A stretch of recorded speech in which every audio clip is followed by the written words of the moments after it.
Hello everybody, Gatling Golduck back again for more Steven Universe future coverage. We're on to episodes 7 and 8. You all already know how this works by now. Let's not waste any time and get right into the episodes.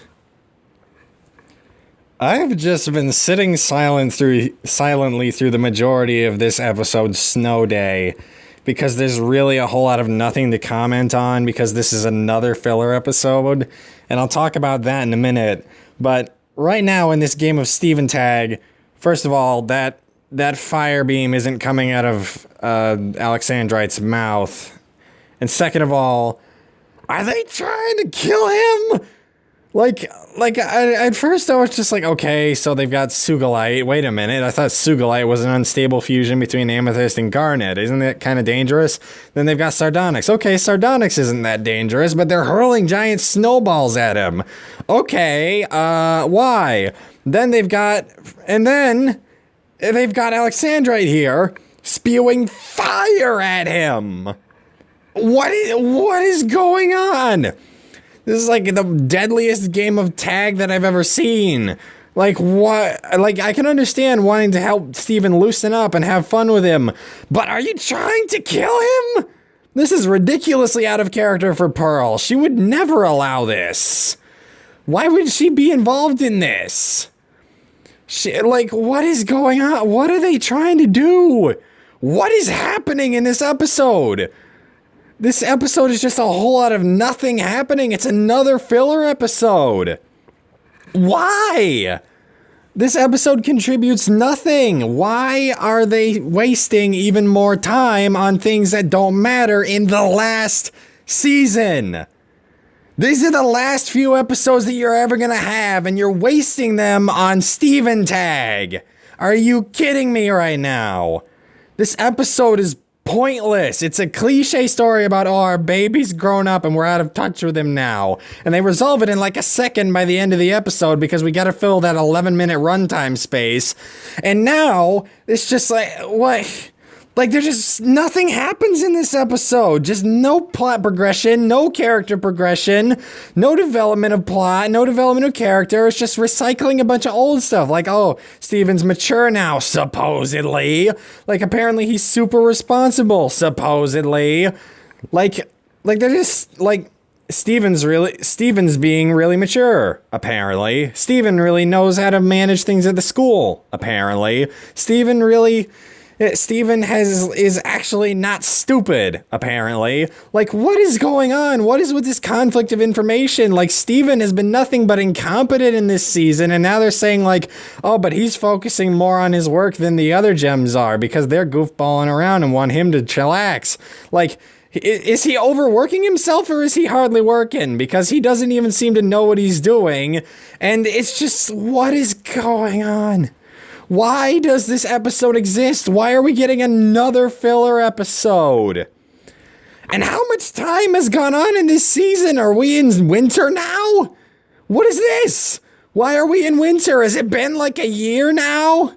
Has it been like half a year since the season started? What is going on? Where does this take place in the timeline of events? Was the whole season like near the tail end of the year? Is that what they're saying? Like, how long has this season been going on? What is the timeline here?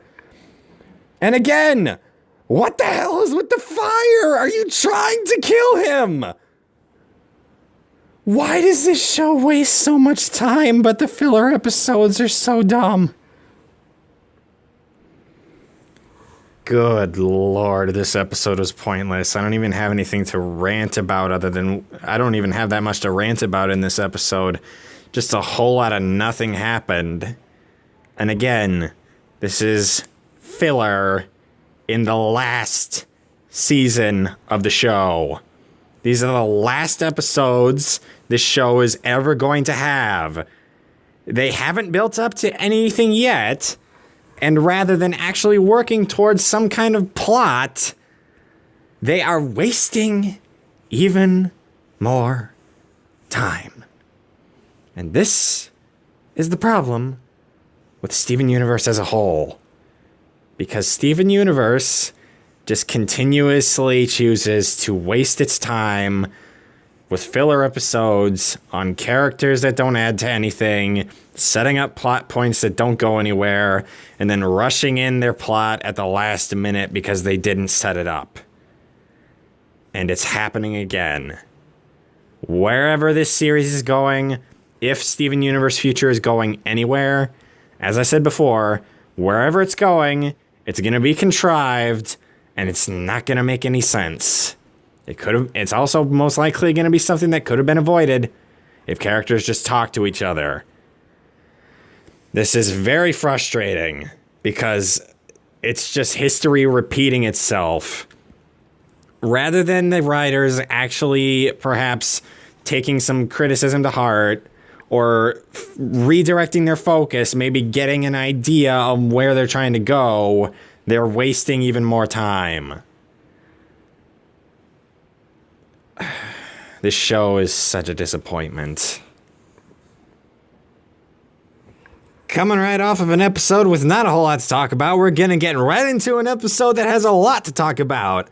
Because this episode, easily, if you ask me, was probably the worst one. It's hard for me to say. All of the episodes range from bad to pointless, and this one feels dangerously close to the bottom of the bad scale. And by bottom, I mean like from good to bad all the way down is the worst. And it also focuses on the worst main character in this show. And yes, Lapis is the worst main character in this show. And I don't say that as in she's the worst person. I say that as in she's the worst written. Lapis is the most inconsistent character in this entire series, and as this episode goes on, we're going to touch on multiple points in her history, and I will elaborate on what I mean by that. We got Lapis sitting here talking about how, like, life on other planets is so precious. Like, I wonder what I destroyed.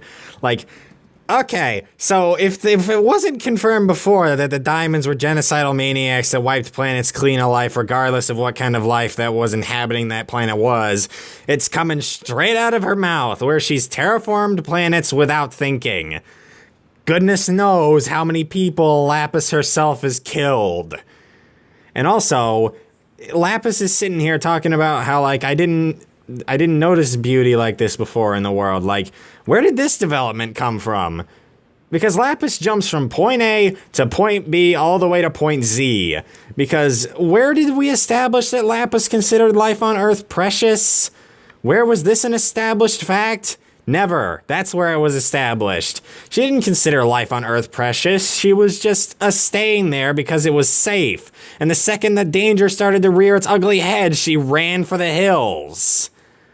Well, she just decided to stay on Earth because, oh, Steven's my friend. But no, when my only friends need me, I'm gonna abandon them, only to JK come back because, hey, I guess I might as well be a rebel too.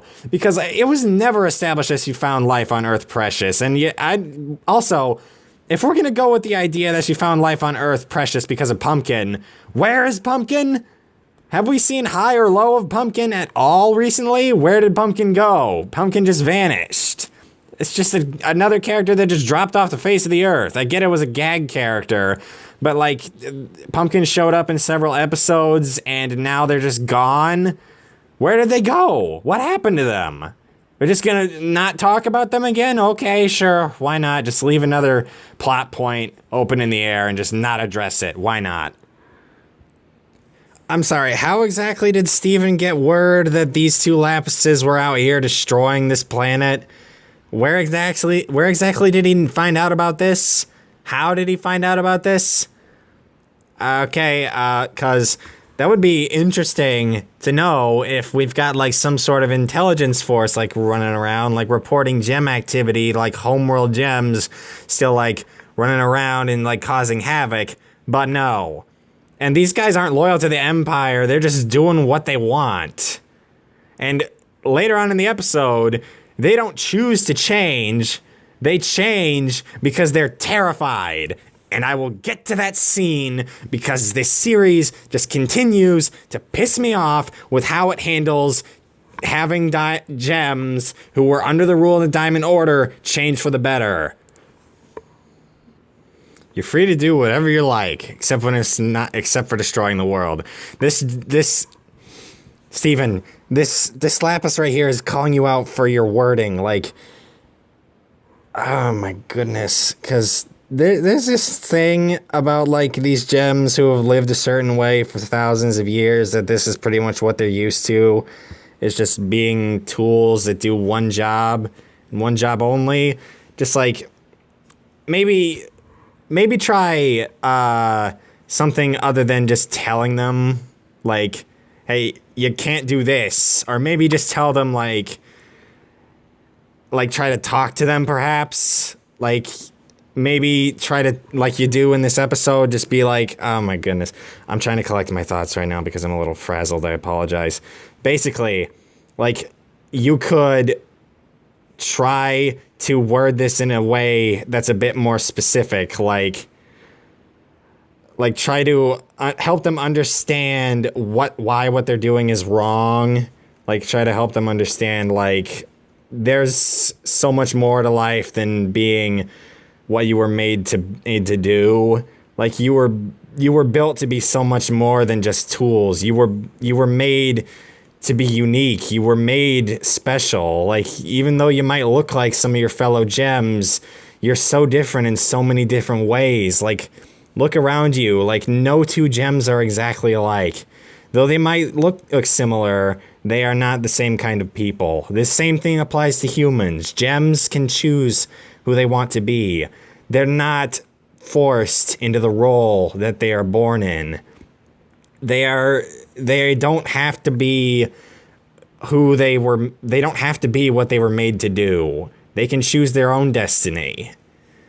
You can choose to be, like, try to appeal to their nature, like, help them understand, like, the idea of freedom and being able to, basically just being able to, I'm sorry, I'm getting lost. Just the idea that choosing who you get to be is, like, help them understand, like, the idea of, like, morality, help them understand the idea of freedom, thinking for yourself, like, help them understand what it means to be human in a way. Just help them understand rather than just being like, hey, stop what you're doing. Just like talk to me for a minute, okay? Like, I understand that you're very used to this sort of lifestyle, but I need you to understand that there's so much more to life than what you were made to do, so much more than destruction. And this episode frustrates me because this is a very complex concept, the idea of taking soldiers or workers who have been enslaved for thousands of years by their tyrants, made to do one thing and one thing only for their entire existence, so that's what they're very used to. This is a very complex concept, and Steven Universe, the writers, simply do not have the talent, I guess I would put it, to handle a concept this challenging, because it's not as easy as just, like, because, like, the way that this episode resolves this conflict, rather than coming to a thoughtful resolution and making them, like, actually change for the better of their own volition, Lapis scares the hell out of them so that they stop what they're doing. Like, I get being forceful when the situation demands it, but they didn't choose to change of their own volition. They chose to change because they were terrified that Lapis would kill them. In this case, the heroes are no better than the main antagonists of this series, because that's what the diamonds were. Fear. That's how they ruled, through fear. And that's a problem, because then that's not freedom. That's fear. Pointing a giant water goddess to everyone beneath you and calling it freedom, that's not freedom. That's fear. And you see what I mean? This Lapis just asked, how can the thing that we've always done suddenly be wrong? This is the problem, because this concept is very complicated. Again, they've been living one way for thousands upon thousands of years because of the diamonds, using them as tools. This is a very delicate process that needs to be handled with care. Like, these people have been slaves. They are very used to their lifestyle of being tools, soldiers, have no purpose beyond what they were made to do. And the writers have proven that they do not have the talent to handle complicated concepts like this, because they just try to make it as black and white as possible. And it's frustrating, because you could have interesting conflict in this matter. Like, you could have interesting character development, just trying to break through to them, help them understand what it was like for them to, like, be slaves. Like, try to talk to them, ask them, like, what was it like for you? Like, talk to them. Just, you could have very interesting character development, like set up some new characters in Steven Universe Future. Just have them talking about their pasts, just like having them sort of come together and sort of like because like a little homeschool as a concept, I think, is actually a pretty interesting concept, but this show refuses to elaborate on it, which is very frustrating. Just like, come here and learn about stuff. Like, it would be very interesting to see like some Homeworld Gems, like, or corrupted gems, like sort of going through therapy, because corrupted gems were basically mindless monsters for thousands of years, and Homeworld gems were basically slaves for their entire lives.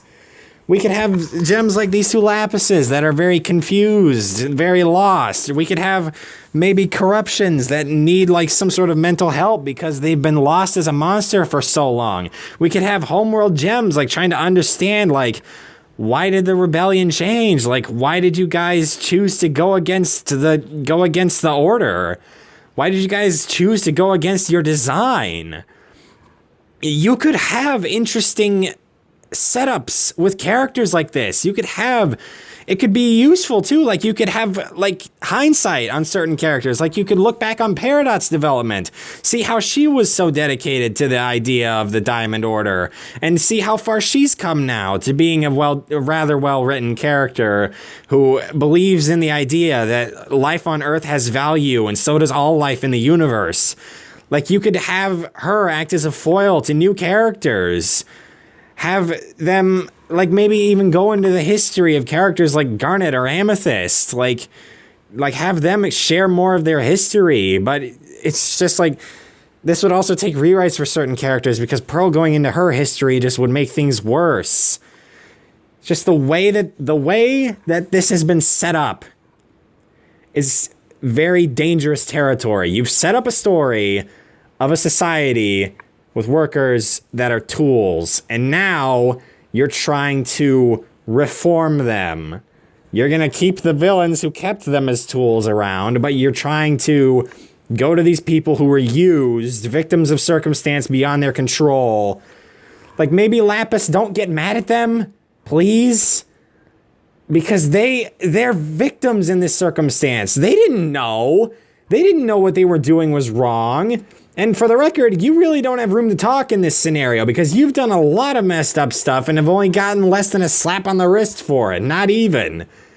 It's just, I've gone on about this point for an extended period of time, because it's very frustrating to me to see this concept that could actually be very interesting that they are refusing to develop on. And in this case scenario, in this very specific episode, what they're doing with it is handled horrendously. We just need to force them to stop. Keep that line in mind, I'm not done with it yet. They're not nice like me. Lapis stroking her own ego. Shall we run through the list of things that Lapis has done that are morally apprehensible, to say the least? Shall we run through that list real quick? Okay, so first of all, she stole the entire ocean and sent that crashing back down onto the Earth without a care in the world. So that was, Yeah, that was pretty careless. Goodness knows the repercussions of doing something like that. Boats perhaps stranded in the middle of the ocean only to get flooded back over. Submarines sinking down to the bottom of the earth and only to get, like, just people, like hundreds of thousands of people that could be unrecovered. Like, goodness knows what happened to so many people, like, when she did that. Also, she attempted to drown Steven and Connie, and when Connie brought it up to her, like, in the Crystal Temps episode, whatever that episode was called, like, Lapis just straight up didn't care.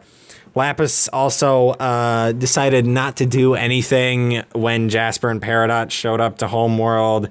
Like she was like, oh no, don't hurt Steven, don't hurt him. Just like, lady, you have the power of the ocean, and the ocean is right behind you. And also, later on in the episode, Jailbreak, when Jasper's like, Lapis, fuse with me. Lapis not only agrees to fuse with Jasper for no reason, she also chooses to imprison herself in the ocean with Jasper for no reason. And Jasper is painted by the show as the villain in this scenario, even though Jasper didn't do anything wrong. She was the victim in this circumstance. And Lapis is seen as the victim because why? She was the one that chose to fuse with Jasper and lock themselves under the ocean for that long. And she's going to bring up in a second how, like, that was, like, psychological torture to her. You did that to yourself. Why did you do that? You didn't need to do that. Again, you have the power of the ocean at your side. Jasper doesn't stand a chance against you. Why did you fuse with her and trap yourselves under the ocean? Why did you do that? There was no reason to do that, and Lapis is painted as the victim for something that was done by her to herself. And Jasper is the villain in this scenario. Why? Why is Lapis like this? Also, yeah, she did end up breaking Greg's leg. That was something that she also did. Like, trying almost killed Steven's father. Like, remember how Steven snapped off on Eyeball and Aquamarine when that happened, but then was like, nah, fam, you're cool. Like, where does Steven draw the line? A cycle of horrible psychological torture that you inflicted on yourself, Lapis. You did that to yourself. Notice how Lapis switches moods on a dime in this episode. She's like, this is going to be a fight. Psychological torture. Other than that, making crafts and living in nature. Okay, just a little bit of torture. Like, Lapis is like bipolar or something because she shifts tones and moods every time the camera changes angle. Like, every time the camera pans off from her and then back to her, she's like in a completely different mood. And why is she so willing to, like, why was she like, okay, just a little bit of torture? Like, what is up with Lapis? Like, you'd think that after 2 years, she'd maybe talk to Steven or somebody that she trusts to work out some of her issues, perhaps. But no, because apparently, like, development that does happen off screen is, like, stuff that the development that does happen off screen is the stuff that wouldn't make sense, and the stuff that doesn't. Okay, the development that does happen off screen doesn't make sense, and the development that doesn't happen off screen does make sense, if that makes any sense. And, like, just keep in mind, Lapis is like, okay, we're gonna torture them. Just keep that line in mind for a minute. He's half diamond, so maybe we should half listen. Again! This is a problem. They're only half listening to him because he's part diamond and the diamonds are their superiors and the diamonds are still in a position of power and haven't been removed from the throne. This is a problem. Why? Why are the diamonds still allowed to be on the throne? Their subjects are terrified of them. Why does this show pardon villains who've committed mass murder willingly? The diamonds knew what they were doing and they didn't care. And they are still allowed to be on the throne. Why? Look at the trees, smell the fresh air. Have you had any revelations that it would change how you've been acting for the last few thousand years in these few seconds that we've been walking through nature? Steven! Are you an idiot? I'm going to take that as a yes. Because you clearly do not know what you're doing. This isn't how change works. Contrary to what you would come to suspect, because of how this show portrays change, it's not instant like that. This isn't how change works. People, they have been living like this for thousands upon thousands of years. They're not going to change in a handful of seconds. Lapis didn't change in a handful of seconds, even though she didn't even change at all. Like, what? Where is your logic coming from? Steven, why are you so stupid? Steven just said that art is subjective and debatable. I'm just gonna leave that. I'm just gonna leave that line there. Just not touch on that. Okay, again, maybe instead of just showing them random things like, hey, look at this mud art I can make. Hey, look at these dance moves. Maybe just try talking to them first. Try helping them try to understand how the world has changed and how worldviews can change. Like, if you're going to go along the route of, oh, Lapis has changed so much as a character, which isn't true, maybe have her tell them her story. Like, maybe instead of just showing them these random things, try talking to them, appealing to their nature, like trying to get beneath, like help them break through the facade that was their life. Like, maybe talk to them. Jeez. Notice how she says that she's tired of the fighting. Keep that line in mind. I'm not done with it yet. Fusion was a prison that you put yourself in, Lapis. Get it through your head. You did that to yourself for no reason. And this is what I mean when I say that Lapis is the worst written character in the show in terms of consistency, because the show itself continues to excuse her actions and tries to bail her out. Whether or not that she's in the wrong, it tries to bail her out and give her an excuse. Like, she is not a good person. The few good things that she has done are like inconsequential to the bad things that she's done. And she doesn't even seem remorseful for the bad things that she's done. Like Lapis.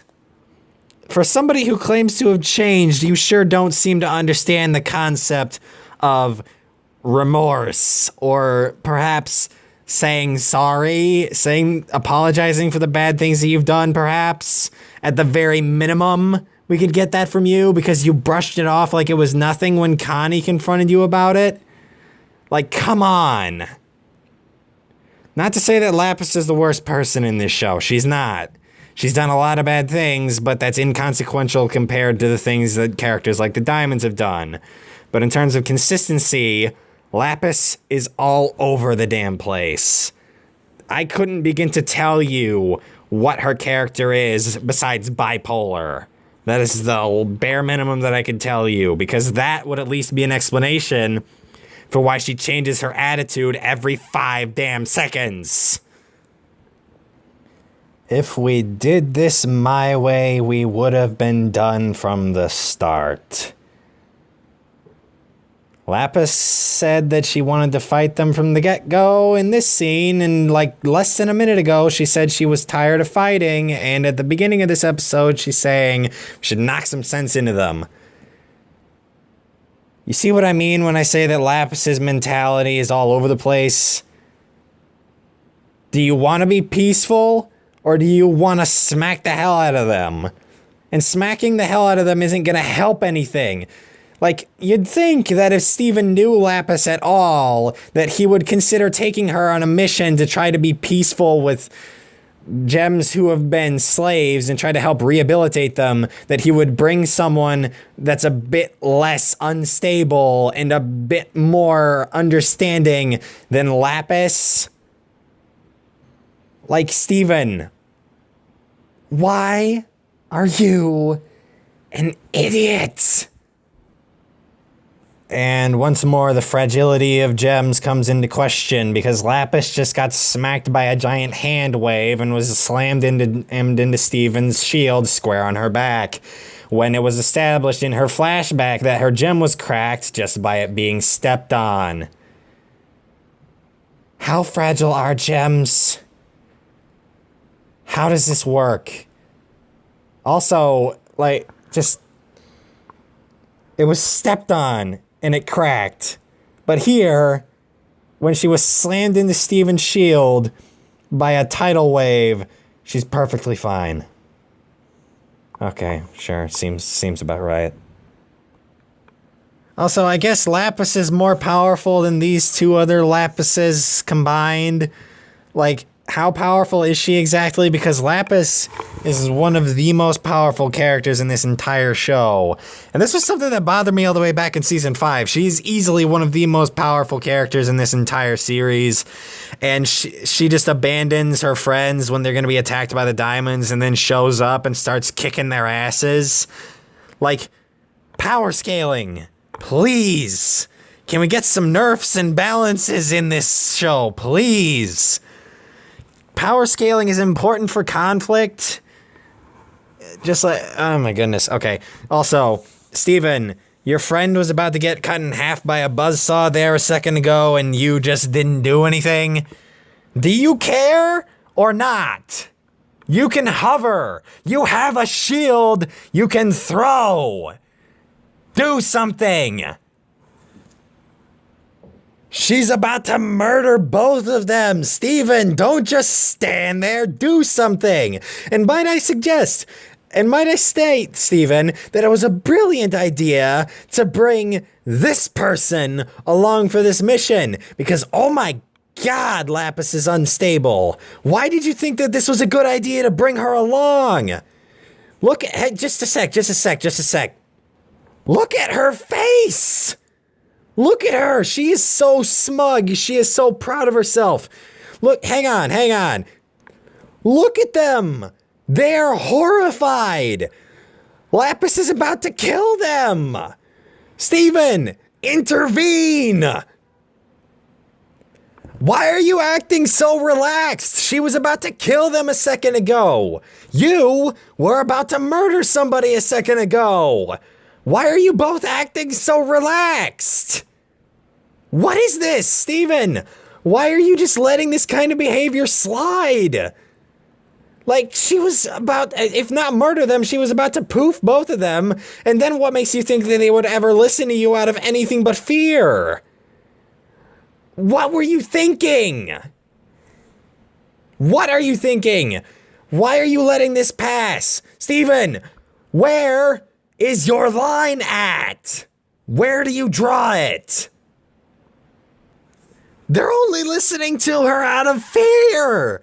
This is a problem. Honey, Lapis, I don't have the strength to deal with you because for the love of God, you have no room to talk about how other people should act. You do not have the room to criticize other people's behavior. You are the worst kind of person to give people constructive feedback about their behavior or judging them for it. You have no room to talk. Good Lord, this episode was horrible.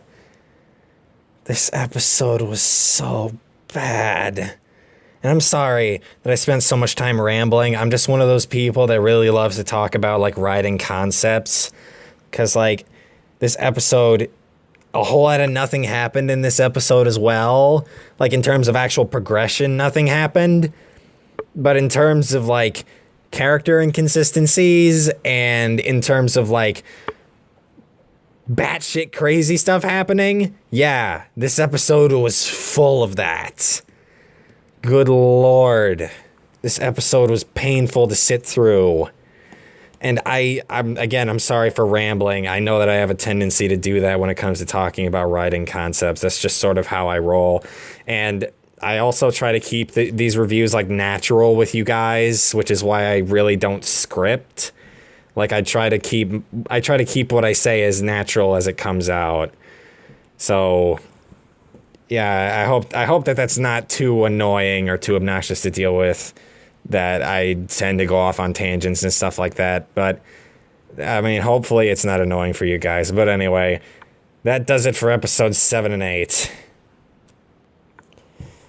Oh, these episodes were... The first episode was a whole lot of nothing, and the second episode was a whirlwind of bullshit. That's what it was. That does it for episodes 7 and 8, ladies and gentlemen. And the latest teaser trailer for Steven Universe Future episodes 11 and 12 just dropped, and apparently those episodes are going to be coming out next month.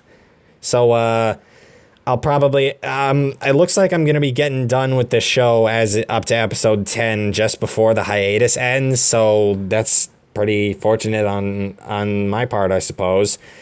But anyway, that does it for episodes 7 and 8. I apologize again for going off on tangents, and I certainly hope that you guys enjoyed this video, and I will see you next weekend. Goodbye.